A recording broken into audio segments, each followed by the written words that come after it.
So I'm here in the lobby of my hotel in Ho Chi Minh City, Saigon, Vietnam. I have a special guest with me for this video of the COVID Diaries series. His name is Stephan Patterson. Stephan is a retired photojournalist. He's worked for CNN, ABC, Reuters, and Stephan and I are friends. Stephan has been visiting Vietnam for the last couple of months, and you came in at kind of, an interesting time to say the least. Yeah, John. How did that go?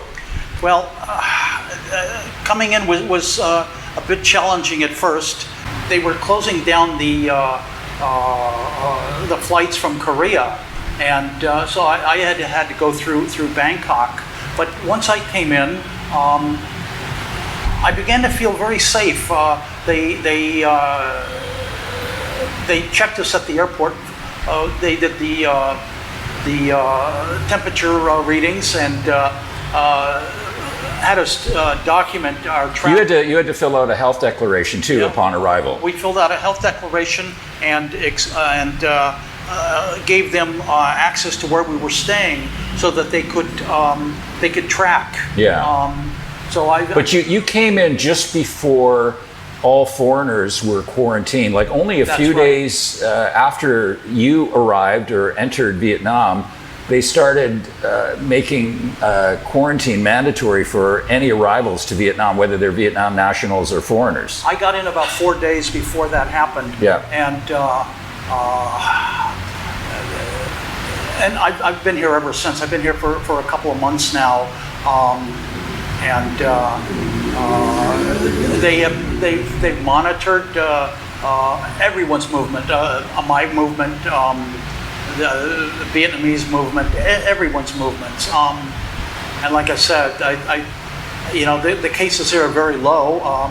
I think they took the bull by the horns, and they're, for a small country with a small budget, have done a fabulous job. I feel safe. And you actually had a COVID-19 test not too long after you arrived. You first came to Saigon, Ho Chi Minh City, and then you traveled up to Da Nang. And you weren't there very long, or Hoi An, before you had some surprise guests at your hotel. I've been staying in Hoi An for the past about 5 weeks. Yeah. As soon as I arrived there, like you say, the health department and the military, I think they were military, but they were military medical people, came to every hotel and rounded up every foreigner. And it was not an aggressive roundup. I don't mean it like that. I mean that they asked us to come in. We all went in, and the hotel owners took us in, and we did a very invasive testing. They did blood tests, they did the nasal swab, and they did the throat swab, and did the testing on everyone. And thank God mine came back negative. But they were really on top of it. I did not like the nasal swab. It's about 12 inches of a little metal thing they stick up your nose all the way into your sinus. But you know what? They've got it under control, and the incidents here are very, very low. So how did you feel about that when the military or militia medical showed up at the hotel and you were rounded up and taken in to get this test? How did that feel to you as an American? I mean, as Westerners, we're kind of, I guess we have a different feeling about the way people do things. And how did you feel at first when that happened? Well, I'm an Alaskan. I live in a small town in Alaska, and don't tread on me. You mentioned to me, because we were talking about life in Alaska, and you were saying when you go to the grocery store there, everybody's carrying arms. They've got a pistol. It's open carry in Alaska. Yeah. How did I feel here? It's not a common experience to be rounded up and escorted in. It wasn't forceful, but it was. My first gut reaction as an American is, I don't like that. But when you think about it, and I have deeply, I'm very appreciative. They've got it under control. Somebody's in charge here. Yeah.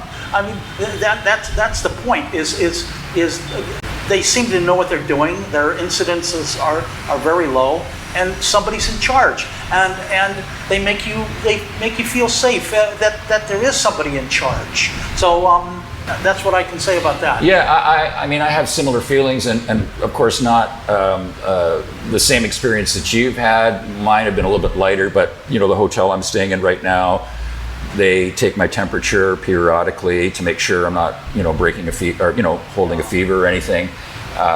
They've checked up on me because I guess the, government is checking foreigners to make sure, that where they've been, they're really doing a good job, I think, of tracking. I mean, I think that's probably one of the most successful things that they've done here is the tracking and keeping an eye on where everybody is and, potential people that have been infected by COVID-19.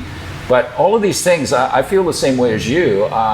It feels like, when the leadership or people are doing something and it's moving the country or the nation in the right direction, you don't feel like it's invasive or any of these things are. You feel like, well, whatever you need me to do, I'll do it to do my part. That also. I'm just thinking now on a case that happened within 2 or 3 days after I arrived. There was an Englishman, and I hope I get this right. He was an Englishman, and he tested positive, and then he ran and he hid, and I think he slipped into Cambodia, and he was very irresponsible and infected people. So when they want to test me or test anyone, I think that what that guy did was very, very dangerous and irresponsible and harmful. And selfish for that matter. He wasn't. He was just thinking about his own needs and not the safety and health of other people. John, I've been listening to different commentators analogize that this is our Pearl Harbor. We're at war, and I want to do my part, and so when I reflect on that I'm part of the community, and I don't want anybody else to be sick. So if it takes away a little bit of ruffles my feathers a little bit, and take me in for a test whenever they think they need to, it's going to save some lives. And I'm part of the Army fighting this, and that's I mean, as a citizen, that's our duty, isn't it? To support our community. And right now, we're all supporting the world community. This is, we've got to work together on this. So let me ask you this: you're a retired photojournalist. You've covered some of the most serious, historical conflicts of the latter part of the 20th century, early part of the 21st century. You were in the former Yugoslavia, the Bosnian War. You covered that. How, and not just looking at what's happening here regionally, but globally, how does the COVID-19 pandemic shape up to some of these, serious either disasters or conflicts that you've covered in your career? Okay. When my experience in combat zones in Bosnia and Sarajevo, also in Israel, Palestine, in the Gaza, during the Intifada, the first Intifada, and also in the first Gulf War. I was in Egypt, Jordan, and Iraq. There are condensed moments of intensity of fighting. What we're seeing today is not at that level, but there is an intensity that I feel that we are on the verge of we're on the verge of explosion. When we see people in southern Italy rioting for food, when we see the African nations now beginning to step into starvation, when we see people with armed people going to confront the governor of Michigan, we're not in a combat situation. We're not in a civil confrontation yet. But I believe that if we do not have leadership, strong leadership, I think Franklin Roosevelt, he's my hero, showed leadership. I think if we do not have some form of leadership, that we could very easily spiral into those civil armed confrontations. Yeah. I especially think that we could be getting closer to that because of the food supply, the food chain that's being disrupted. The shutdown of the meat plants in North Dakota, South Dakota, I forget, Smithfield. The plowing under of the crops in the fields, the dumping of the milk, the dumping of the eggs, the shelves starting to go bare. When people are hungry, people fight to survive, and we need leadership that will take the bull by the horns and lead, and command and lead and protect.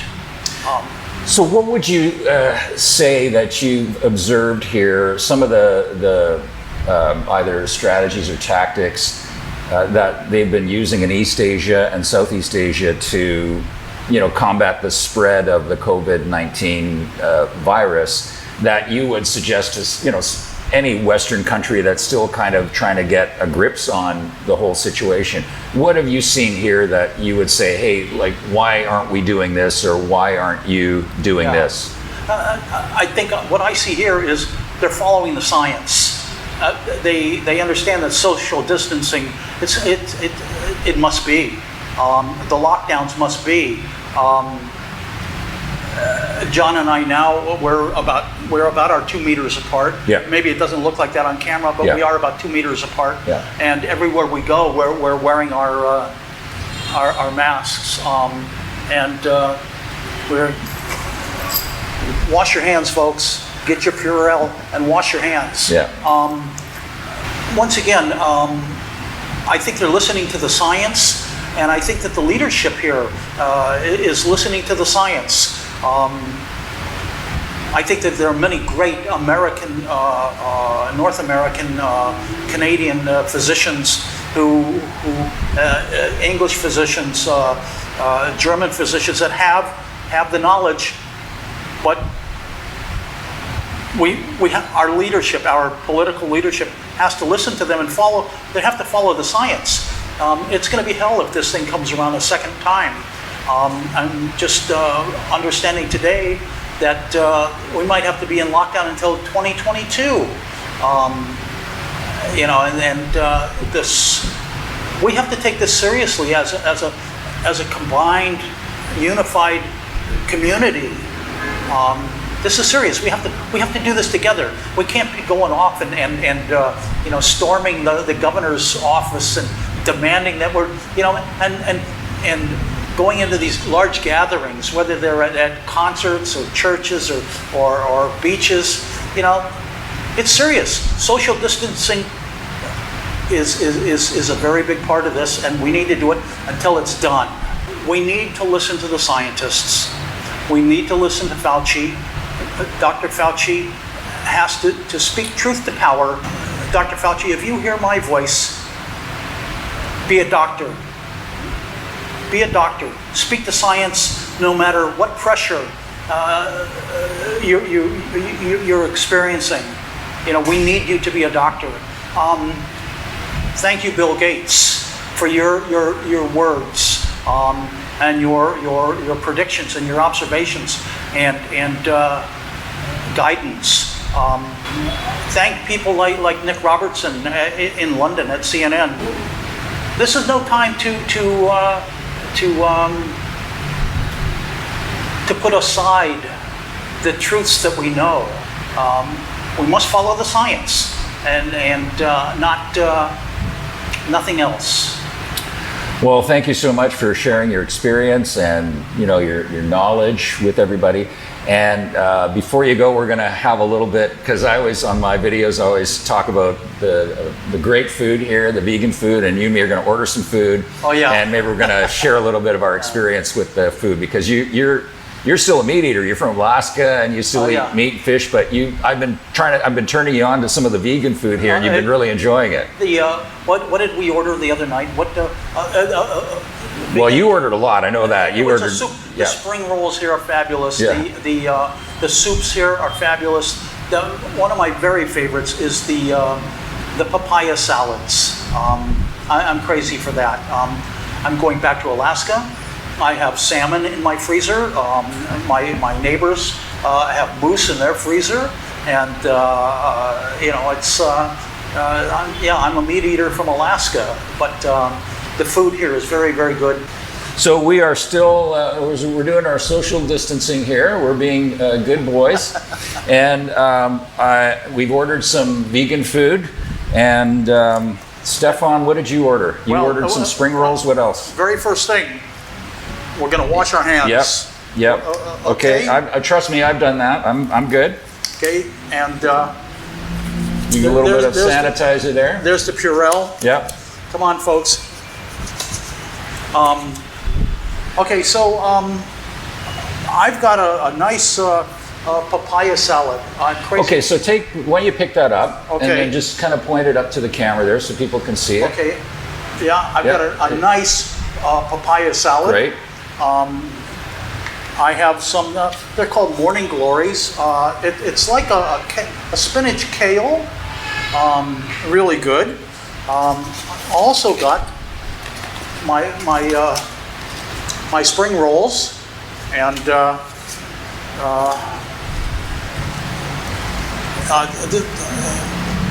don't know if you can see this. This is it's a vegetarian soup. It's not real spicy, but it's very, very tasty. Great. It's got the lemongrass and it's got the local mushrooms. Okay, and we couldn't find any vegan moose on the menu for Stephan because he's used to that moose meat flavor. Yeah, no vegan moose, no vegan salmon. But I think we've got some stuff that you're gonna quite enjoy. And so, why don't you try something here for people to see? Let's try a little bit of soup or a spring roll. Yeah, let's go with the spring rolls first. Let us know how you feel about those. Spring rolls. You live on spring rolls. Are you just going to dip it in the soup? Okay, well, that's different. Alaska style. It's got the mushrooms, got the noodles, got the lemongrass. And let me ask you something. Like, you're obviously a meat eater. You eat salmon and a meat eater. But like, we've gone out, we've shared some of these vegan meals together. What do you think about this type of food? Like, do you like it? Would you eat more of this? I think the vegan food here in Ho Chi Minh City, and this is the only place I've had vegan food. I'm just overwhelmed by it. Just flabbergasted at how good it is. Just quite nice. Quite nice. Great, cool. And then I've got, what I've got here is some jackfruit, some braised jackfruit. Now, jackfruit is, obviously, it's a fruit, so you can eat it as a sweet fruit. Or it's used in a lot of savory dishes as well. And this is braised, so I'm just going to try a little bit of this. There's the jackfruit, braised jackfruit. And I'll try a little bit of that, let you know how that tastes. Oh, wow. That is so good. You know, what I like about this is that, like, I like all of the fake meat dishes, but this is just fruit. Like, it's just produce, and it's cooked really well, and it's delicious. It just has a nice texture to it. And that's jackfruit. So, I mean, jackfruit is one of my favorite fruit to eat here in Southeast Asia, but to have it in a savory dish is amazing. I've seen sort of vegan fusion restaurants, use it to make tacos. Yeah. Just all kinds of stuff. So this is really delicious. Here's some of my soup. It's there. I think 2 or 3 different types of tofu here. This is a soft one.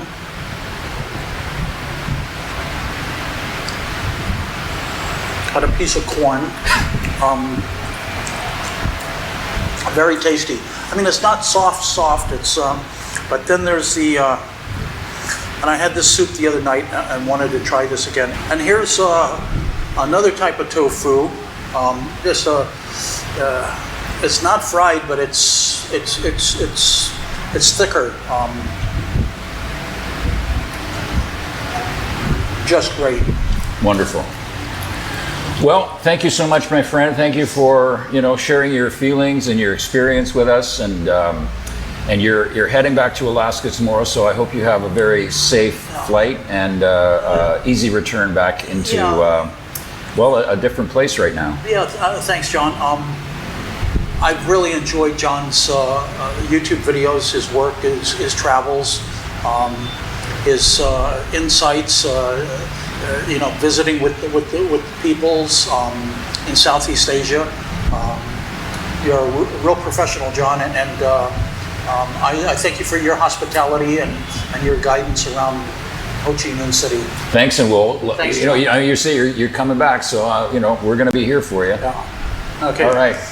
Peace. Peace. Thank you. We'll get through this.